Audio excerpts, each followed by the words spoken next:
अरे नहीं रे, वाइन बिल्कुल नहीं, कॉफी ये भी नहीं। सबसे ज्यादा पिया जाने वाला ड्रिंक है चाय मेरे भाई, चाय। इंडिया में 90% पॉपुलेशन ऐसी है जो दिन में एक बार तो मिनिमम चाय पीती है, और इनमें से कई ऐसे हैं जो कई बार चाय पीते हैं। अगर मार्केट इतना बड़ा है, इतनी डिमांड है, तो सोचो कितनी कंपनियां मार्केट में होगी। और इतनी कंपनियों के बीच में अगर कोई कंपनी एंटर करे और मार्केट में नंबर 1 बन जाए, तो उस कंपनी को क्या बोलेंगे? उस कंपनी को बोलेंगे टाटा टी। तो आज मैं सुनाऊंगा आपको टाटा टी की कहानी कि कैसे इतने बड़े क्राउडेड मार्केट में वो आई और इंडिया की सबसे बड़ी हाईएस्ट सेलिंग ब्रांड बनी। और टाटा टी की जो पूरी कंपनी है वो वर्ल्ड की भी हाईएस्ट सेलिंग ब्रांड है। क्यों? क्योंकि वर्ल्ड का जो हाईएस्ट सेलिंग ब्रांड है टेटली, वो भी टाटा ग्रुप का ही तो है। तो आज की केस स्टडी हमको सिखाएगी कि इतने क्राउडेड मार्केट में, कंपटीशन के मार्केट में नया ब्रांड कैसे लॉन्च किया जाता है, उसको मार्केटिंग कैसे की जाती है, आपकी सेल बढ़ाई कैसे जाती है। जब कहते हैं ना राहुल जी इतनी सेल हो गई अब और कैसे बढ़ेगी, उसका सॉल्यूशन इसमें मिलेगा। ब्रांड की इंपॉर्टेंस क्या है, ब्रांड क्यों लॉन्च किया जाता है, ये सभी चीजें आपको सीखने को मिलेगी as a businessman, as a देशभक्त। आपको सीखने को मिलेगा कि कैसे टाटा ने इंडिया का सबसे बड़ा टेक ओवर उस समय का किया था जब एक भारतीय कंपनी ने एक विदेशी कंपनी को खरीदा था। टाटा टी जब उस समय खुद बेच रही थी लगभग 10 करोड़ के आसपास टी बैग, उस समय 2000 करोड़ टी बैग बेचने वाली एक कंपनी को कैसे इन्होंने खरीद लिया, इस पे एक इंटरेस्टिंग डिटेल केस स्टडी आपको देखने को मिलेगी। तो वीडियो अंत तक देखना।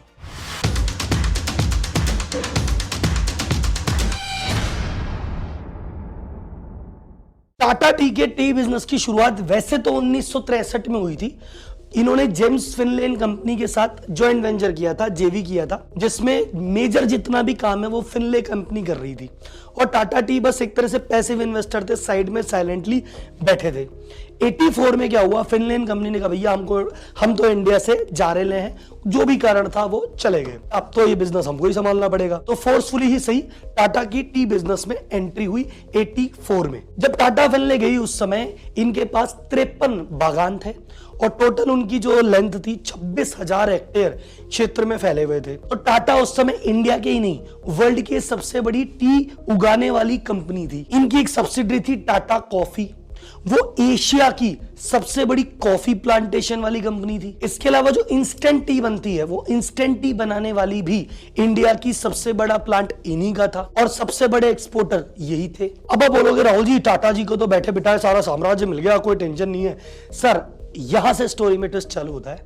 ये अपन बात कर रहे हैं प्रोडक्शन की, ये अपन बात कर रहे हैं चाय उगाने की, ये चाय बेचने की बात नहीं हो रही है। इस समय ऐसा नहीं कि इस प्रॉफिट में, इस बिजनेस में बम्पर मार्जिन था। मार्जिन कहां पे था? कस्टमर को चाय बेचने में। ये तो बागान थे, ये तो चाय का प्रोडक्शन कर लेते थे, प्रोडक्शन करके भैया ऑक्शन में लगा देते थे, ऑक्शन में एजेंट उसको खरीदते थे, फिर ब्लेंड करते थे, फिर अपने ब्रांड में बेचते थे। तो जो असली कमाई थी वो कहां पे थी? वहां पे कस्टमर को बेचने में। ये तो एजेंटों को बेचते थे जिसमें इनका मेजर प्रॉफिट नहीं हुआ करता था। तो उस समय दरबारी सेठ जो कि टाटा केमिकल के एमडी थे, उन्होंने कहा यार एक बात आओ, तुम्हारे पास चाय है पर तुम्हारे पास ब्रांड नहीं है, और सिर्फ चाय के होने से मार्जिन नहीं आएगा, मार्जिन आएगा ब्रांड के होने से। तो तुमको चाय से ज्यादा फोकस ब्रांड पे करना चाहिए। देखो गार्डन में पैसा नहीं बनेगा, पैसा बनेगा पॉलिथिन में, जो काम हिंदुस्तान डिलीवर कर रहा है, तो तुमको ये करना चाहिए। तो टाटा ने उस समय खुद को एक ब्रांड की तरफ मोड़ा, प्रोड्यूसर की तरफ नहीं। अब अगर आप बिजनेसमैन है तो एक बिजनेस लेसन समझो, जो मैं हमेशा मेरी मार्केटिंग की क्लास में बार बार कहता रहता हूं कि भैया देखो marketing, customer is king, customer तो राजा है पर मार्केटिंग भगवान है। सोचो टाटा टी इतना बड़ा स्टेट होने के बाद भी कहते हैं यार मार्जिन ही नहीं है, क्योंकि मार्जिन तो ब्रांड में होता है भाई साहब। तो अगर आप कहते हो कि राहुल जी मार्जिन नहीं है, कंपटीशन है, go for brand. Rahul ji तो ब्रांड बनता कैसे है, ये स्टोरी भी टाटा से सीख लो। अच्छा इससे पहले आप ये चीज सीखो, अगर आप इस चैनल पे नए हो, पहली बार देख रहे हो, आपसे हाथ जोड़ के निवेदन है, चैनल पे पहली बार आए हो, हमारे मेहमान हो, तो एक बार कमेंट बॉक्स में फीडबैक जरूर देना कि आपने मेरे चैनल की पहली वीडियो देखी, आपको कैसा लगा। और अगर वीडियो देख के मजा आ जाए तो बाकी वीडियो भी देखना, टाटा की सीरीज जरूर देखना। और अगर सब पढ़ के अच्छा लगे कि यार सर बंदे में कुछ दम है, तो एक बार चैनल को सब्सक्राइब कर देना ताकि मुझे पता पड़े कि लोग पसंद कर रहे हैं। अब टाटा टी ने कहा भैया खुद का ब्रांड लॉन्च करना है, तो ब्रांड लॉन्च करने के लिए पहले मार्केट को समझना पड़ेगा, मार्केट कैसा है। तो उस समय इंडियन टी मार्केट में कुछ भी इंडियन नहीं था, क्योंकि 30% जो ब्रांड जितने भी डील थे वो सारे ब्रांड फॉरेन के थे और बाकी सेक्टर अनऑर्गेनाइज था कि राम ने अपना पैकेट बना के बेच दी, श्याम ने अपना पैकेट बना के बेच दी। तो या तो अनऑर्गेनाइज था और जो ऑर्गेनाइज था वो पूरा फॉरेन के हाथों में था। तो टाटा ने कहा यार ब्रांड में जाना है, अनऑर्गेनाइज में नहीं जाना। फिर दूसरी बात, मार्केट का प्रोसेस समझा। तो देखो चाय का प्रोसेस समझो, चाय कैसे होता है। चाय बागानों में बनेगी, फिर चाय उसमें प्लग की जाएगी, फिर उसके बाद उसको ऑक्शन के लिए रख देते हैं। ऑक्शन के बाद उसको एजेंट पसंद कर लेते हैं, उसके बाद 4-5 ऑक्शन का माल लेके वो एक साथ पैक कराते हैं, उसको ब्लेंड करते हैं। ब्लेंड के बाद वापस पैकिंग होती है, फिर पैकिंग के बाद होलसेल, रिटेलर, डिस्ट्रीब्यूटर, इस पूरी प्रोसेस में 8 महीने का समय लगता है। तो उस समय अगर आप चाय के शौकीन हो, पुराने 40 साल 50 साल टाटा के आने के पहले के, तो आप जो चाय प्याली में लेते थे वो 8 महीने पहले टूटी हुई थी। टाटा बोला यार इसमें अपन अलग कर सकते हैं, अपने खुद की प्लांट है, अपने को ऑक्शन करना नहीं है, अपन को बाकी चीजों में पढ़ना नहीं है, तो अपनी प्रोसेस बहुत जल्दी हो जाएगी। ये जो पूरा प्रोसेस है ना, प्लग करके आपके पैकेट होके बिकने तक, ये पूरा प्रोसेस टाटा टी ने किया 16 दिन में। तो जहां बाकी कंपनियों की टी है 8 महीने पुरानी, हमारी है 16 दिन पुरानी। पहला प्रोडक्ट में इनोवेशन हो गया। अब आओ दूसरे पे। चाय के जो पतले दाने होते हैं ना, उससे चाय कड़क बनती है और चाय के जो मोटे दाने होते हैं ना, उससे सुगंध आती है। अब बाकी लोग क्या करते थे, वो उनकी खुद की तो बागान थे नहीं, तो 4 जगह से अलग अलग तरह की लाए और मिक्स करके एक जैसी बना दी, तो उस चाय में वो बात नहीं थी। टाटा ने कहा हम एक काम करेंगे, ब्लेंडिंग नहीं करेंगे, छोटा मोटा जो भी पत्ते आए एक साथ जाने दो। तो उसका बेनिफिट क्या हुआ कि भैया आपको कड़क भी मिल जाएगा और आपको स्वाद भी मिल जाएगा। तो ये जो एक प्रोडक्ट था कि नॉन ब्लेंडिंग के, जैसे कि यार ऐसा का ऐसा ही पैक करके दे दिया, ये जो सेकंड चीज की, ये सेकंड इनोवेशन था जिसने टाटा टी को सबसे अलग बनाया। तीसरा इन्होंने किया पैकेजिंग इनोवेशन। पहले चाय कैसे मिलती थी, नॉर्मल कागज की थैली में मिल गई, कार्टून में रख के दे दी, नॉर्मल थैली में रख के दे दी। इन्होंने कहा नहीं यार, फ्लेक्सिबल पॉलीपैक इंट्रोड्यूस किए कि प्लांट पे इधर तोड़ेंगे इधर ही पैक कर देंगे ताकि ताजगी बनी रहे। तो वो जो पॉलीपैक किए, उसका कलर क्या किया सोचो, अरे ग्रीन, कि फार्म से आया सीधा और ताजा। तो ये पैकेजिंग इनोवेशन था। चौथा सबसे इंपॉर्टेंट आया प्राइसिंग इनोवेशन। बोले ये क्या हुआ साहब? उन्होंने कहा देखो जो बाकी ब्रांड है उनके पास खुद के तो बागान है नहीं, वो तो कहीं और से खरीदते हैं, फिर एजेंट को कमीशन देंगे, फिर मिक्स करेंगे, ब्लेंडिंग के पैसे लगाएंगे, पैकेजिंग के लगाएंगे, डिस्ट्रीब्यूटर, रिटेलर। तो इनको तो ब्रांडेड को तो अपने महंगा प्राइस रखना जरूरी था। और जो सस्ता देते थे लोकल लोग, वो क्या करते थे, बेकार क्वालिटी का माल ले आते थे, इसलिए सस्ता दे देते थे। तो इन्होंने कहा देखो ऐसा है, मेरा प्रोडक्ट क्या है, सारी प्रोसेस ये वाली करते हैं लेकिन इतना महंगा नहीं बेचेंगे, तो बाकी ब्रांडेड से थोड़ा सस्ता और खुले से थोड़ा सा महंगा। अब मैं आपको अगर बोलता हूं कि देखो खुली चाय लोगे तो 100 रुपए की आएगी और ब्रांडेड किसी दूसरी कंपनी का लोगे तो 180 का आएगा और टाटा का लोगे तो 120 का है। ब्रांडेड वाली सारी खूबी है, इससे थोड़ी सी ज्यादा, इससे थोड़ी कम, और टाटा का भरोसा, लोगे नहीं लोगे, लिया लोगों ने और मार्केट फट पड़ा। इसको कहते हैं ब्रांड बनाना। ब्रांड बनाने के लिए मैं ब्रांडिंग की क्लास में भी कहते रहता हूं, आप सब लोग जो ब्रांडिंग की क्लास में, कई लोग जो मेरे स्टूडेंट सुन रहे हैं, ब्रांडिंग की क्लास में मैं कहता हूं ब्रांड तब बनेगा जब दुनिया से हटके होगे। अब टाटा भी कहता है जी इसमें अलग क्या होना, चाय से चाय होती है, किया ना अलग, हो गया ब्रांड। कुछ अलग सोचो, ब्रांड बनोगे। अब ब्रांडिंग के बाद अपनी अगली क्लास क्या होती है, मार्केटिंग और सेल्स। टाटा में भी ये हुई है। टाटा ने शुरुआत में तो कहा था मार्केटिंग करेंगे ही नहीं, हमारे प्रोडक्ट में दम होगा तो चल जाएगा। प्रोडक्ट में दम था, प्रोडक्ट चल गया, अब तो मार्केटिंग करनी है। तो बीच में अमजद खान जी का ऐड आया कि भाई साहब टाटा टी के पुराने जितने भी अगर आप लोग हो, ऐड करो Tata T Amjad Khan add. Tata T का अनु अग्रवाल का ऐड आया जिसमें चुम्मा चुम्मा का पूरा रीमेक बनाया गया और धीरे धीरे इसको मास में पॉपुलर किया गया। फिर एक और चीज मैं क्लास में कहता हूं और ये आप समझो, हमेशा टीजी टारगेट ग्रुप हमेशा अलग अलग होता है। आप एक जैसा माल हर जिसको नहीं दे सकते कि टाटा टी प्रीमियम बनाई और सबको चिपका दी। अरे भाई गरीब आदमी नहीं ले सकता, गरीब आदमी की अलग सोच है, अमीर आदमी की अलग सोच है। अब महाराष्ट्र में अलग चीज चाहिए, बिहार में अलग चीज चाहिए, क्या करें? तो टाटा ने कहा सबको अलग अलग ब्रांड दे देते हैं। तो बोले अच्छा है जिसकी इनकम कम है वो टाटा अग्नि ब्रांड लोअर इनकम के लिए, अच्छा हायर इनकम के लिए बढ़िया क्वालिटी टाटा टी गोल्ड भाई साहब। फिर बोले अच्छा बिहार में कहते हैं मोटा दाना चाहिए, बोले बिहार में कोई नहीं, मोटा दाना लो, दानापुर लीफ। फिर बोले अच्छा महाराष्ट्र और उड़ीसा वाले कहते हैं कि सब पतला चाहिए, डस्ट चाहिए, अरे बोले टेंशन मतलब टाटा टी प्रीमियम डस्ट। तो अलग अलग राज्यों के हिसाब से अलग अलग ब्रांड, अलग अलग इनकम लेवल के हिसाब से अलग अलग ब्रांड। तो जब जब आपको अलग अलग कैटेगरी में घुसना है, शुरुआत एक ब्रांड से करो पर अलग अलग सब कैटेगरी के ब्रांड बनाओ। ऐसा हर चीज में होता है। आप कोई भी बड़ी कंपनी देखोगे उसने इस रेंज के हिसाब से, चाहे इनकम वाइज चाहे रीजनल वाइज, वो ब्रांड निकालती है।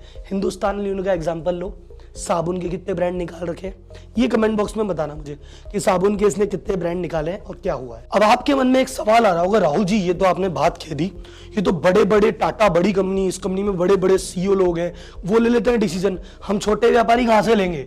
टेंशन रखो, आप ही जैसे व्यापारियों को ये बताने के लिए कि सर मार्केटिंग होती क्या है, की कैसे जाती है, मार्केटिंग में गलती क्या की और मार्केटिंग के स्टेप्स क्या है, ब्रांड क्या होता है, बिजनेस क्या होता है, बिजनेस बिल्ड कैसे किया जाता है, एम्प्लॉय कैसे मैनेज करे, सेल्स कैसे करे, फाइनेंस कैसे देखे, आपका रूटीन क्या होना चाहिए, आपकी गलतियां क्या क्या है और आपको सुधारना क्या क्या चाहिए। इन सभी चीजों के लिए मैं हर संडे 4 घंटे की लाइव क्लास करता हूं जिसका नाम है व्यापारी टू सीईओ, ताकि व्यापारी की सारी गलतियां पता ही चली जाए और सीईओ कैसे काम करता है वो बताया जाए। तो अगर आप भी इंटरेस्टेड हो व्यापारी से सीईओ बनने में या एक सीईओ की तरह सोचने में और खुद की गलतियां जानने का जिगरा है तो नीचे लिंक दिया है, प्लीज रजिस्टर्ड एंड कम। 10 से 2 हर संडे लाइव मैं आपको मिलूंगा। अब चालू करते हैं वीडियो का सेकंड हिस्सा जिसमें मैंने कहा था एज अ देशभक्त आपको कहानी सुनने को मिलेगी कैसे एक भारतीय कंपनी ने एक विदेशी कंपनी को जो उससे भी कई गुना ज्यादा बड़ी थी उसको ही खरीद लिया। तो वो कहानी कुछ यूं शुरू होती है कि जैसे 91 के आसपास का दौर आया तो मार्केट खुल गया। 91 तक तो मार्केट क्लोज था, कंपनीज खुल के काम नहीं कर पा रही थी। 91 के बाद मार्केट खुल गया और हिंदुस्तान यूनिलीवर वगैरह ये लोग भैया मार्केट में एंटर कर गए। ये बड़े ब्रांड है पुराने टाइम के, इन्होंने के पास ब्रांड है ब्रुक बॉन्ड, ताजमहल, लिप्टन, इन्होंने आते ही भैया मार्केट में धूमधाम मचाई, 40% मार्केट शेयर। फिर छोटे मोटे ब्रांड जैसे वाघ बकरी और ऐसे करके 15 एक ब्रांड और छोटे छोटे रीजनल ब्रांड और। तो टाटा ने कहा देखो यहाँ पे अपन ने काफी कुछ किया है और करते रहेंगे, लेकिन एक बार भाई साहब जरूरत है और इंडिया के बाहर भी फैलने की। तो इंडिया के बाहर भी एक्विजिशन करने इन्होंने चालू की। सबसे पहले इन्होंने खरीदा कंसोलिडेटेड कॉफी जो कि एशिया का सबसे बड़ा लार्जेस्ट कॉफी ब्रांड था, उसको खरीद लिया। 1996 में श्रीलंका में वटाला टी स्टेट खरीदा जो कि उस समय 1100 करोड़ किलो चाय का उत्पादन करता था और ये खरीदते इनके बागानों की कैपेसिटी लगभग डबल हो गई। और रियल स्टोरी जिसका आप वेट कर रहे हो वो है टेटली। टेटली उस समय विश्व का सेकंड सबसे बड़ा ब्रांड था बिकने वाला। पहले नंबर पे लिप्टन था, सेकंड नंबर पे टेटली करके ब्रांड बिकता था। इसकी एनुअल सेलिंग कैपेसिटी थी 2000 करोड़ टी बैग। अब आप बोलोगे जी 2000 करोड़ टी बैग ज्यादा नहीं हो गए? देखो सर 100 करोड़ की पॉपुलेशन सुबह शाम पिएगी तो 10 दिन में पी जाएगी, इतने ही होते हैं। लेकिन उस समय इंडिया के अलावा टेटली जो बेच रहा था ये एक बड़ी बात थी। 2000 करोड़ टी बैग का एनुअल प्रोडक्शन ये कंपनी करती थी। 56% सेल इनकी इंग्लैंड में ही होती थी, बाकी 24% के आसपास ये यूएस वगैरह में बेचते थे और बाकी कॉमनवेल्थ कंट्री या इंडिया या बाकी सब देशों में बेचा करते थे। अब इनके पास एक कमी थी, क्या? इनके पास चाय नहीं थी। अब आप बोले राहुल जी चाय नहीं थी, इसका मतलब इनके पास बागान नहीं थे। ये क्या करते थे, ये चाय खरीदते थे दूसरे बागानों से। तो इनके पास 40 अलग अलग वैरायटी की चाय और अलग अलग 10-20 हजार बागानों से खरीद के फिर बनाते मिक्स करते, बहुत कॉम्प्लिकेटेड प्रोसेस था। अब यहां पे मैं आपको सीखने की बात बताता हूं, इनके पास चाय नहीं थी पर सिर्फ ब्रांड के बूते कितनी बड़ी कंपनी है और हमारे पास इतने बागान होने के बाद भी लेनी देनी कुछ नहीं थी। That is the importance of brand. अच्छा मान लो टेटली को कोई श्राप लगा है, टेटली के हर कुछ समय पे जो ओरिजिनल ओनर है वो बदलते रहते हैं, हर 5-10 साल में वो बिकती है, कोई और खरीदता है, कोई और खरीदता है। ऐसी अपॉर्चुनिटी टाटा के पास भी आई कि भैया अब इसको खरीद लेना चाहिए। टेटली को खरीदने का फायदा क्या होता है? टाटा के मैनेजमेंट ने कहा देखो सर इनका एक तो ब्रांड है वो अपने को मिल जाएगा, पॉपुलर है। दूसरा इनके पास इंग्लैंड का पूरा मार्केट, यूएस का मार्केट, वो एरिया मार्केट जहां पे अपन गए नहीं वो पूरे के पूरे मार्केट हमको मिल जाएंगे। प्लस इन्होंने इतना बड़ा ब्रांड बनाया, इनकी मार्केटिंग अपने से काफी अच्छी है, वो अपने को सीखने को मिल जाएगा। इनका बाइंग का प्रोसीजर अपने को सीखने को मिल जाएगा। टेटली वाले बोले हमको क्या फायदा? अरे बोले तुमको इतने सारे बागान बने बनाए मिल जाएंगे, तुम्हारे को कॉस्टिंग तुम्हारी सही हो जाएगी, प्लस तुम्हारी इंडिया में एंट्री हो जाएगी जो कि एक बड़ा मार्केट होने वाला है। तो टाटा और टेटली दोनों को एक दूसरे के खरीदने से फायदा तो था, लेकिन उस समय टाटा ने प्रपोजल भी रखा 1994 में, पर किसी कारण से 1500 करोड़ रुपए समथिंग की एक लोन की प्रपोजल था जिसको सेंट्रल गवर्नमेंट की तरफ से कुछ इशू आया, कुछ बायर्स ने मना कर दिया कि हम इस तरह से नहीं कहेंगे। 94 में टेटली की डील टाटा के हाथ से फिसल गई। अब बोल राहुल जी पिसल गई तो फिर इतना सस्पेंस काहे बनाया? अरे मैंने कहा ना, टेटली के तो कर्ज है, कभी ना कभी इसके बार बदलते रहते हैं। 1999 में वापस आया श्राप लौट के, जिन्होंने खरीदी थी उन्होंने कहा यार वापस बेचनी नहीं समझ पड़ रही। फरवरी 2000 में टाटा ने फिर टेटली को 1900 करोड़ रुपए, उस समय के सन 2000 के 1900 करोड़ में ये डील की। उस समय ये पहली ऐसी डील थी जो कि एक भारतीय कंपनी ने की। दूसरा, उसने विदेशी कंपनी को खरीदा। तीसरा, उसने अपने से बड़ी को खरीदा। चौथा, उसने इंग्लैंड की कंपनी को खरीदा जो कि उसकी गुलाम थी, जिसने उसको गुलाम बनाया था, उसी कंपनी को खरीदा। उसके बाद से टाटा की इज्जत भी वर्ल्ड लेवल पे, अलग लेवल पे बढ़ गई। उसके बाद से टाटा टी की इज्जत भी बढ़ गई। और इंडियन कंपनीज को जो एक्विजिशन का जो मौका है कि इंडियन कंपनी भी ऐसा कुछ कर सकती है, ये मान्यता लोगों के दिल में बैठी। तो ये डील ना सिर्फ चाय के लिहाज से या टाटा के लिहाज से, पूरे देश के लिहाज से भी एक लैंडमार्क डील थी। इस डील के बाद भी काफी चैलेंजेस आए। सबसे बड़ा चैलेंज जो आया वो निकल के आया कि भैया पहली बार तो टेटली बड़ी कंपनी थी, तो बड़ी कंपनियों में वैसे ही बड़ा एटीट्यूड कि यार एक छोटी सी कंपनी हमको खरीद ली, तो अब बिक गए जो तो बिक गए, लेकिन एम्प्लॉय का एटीट्यूड तो जा ही नहीं रहा था। फिर दूसरा, उनको टेंशन की साला इंडियन से और बिक गए यार, हमने राज किया इन पे। अब वो वाली चीजों को टेकल करने के लिए टाटा ने क्या किया, क्या नहीं किया, वो भी आपको बताऊंगा मैं अगली वीडियो में।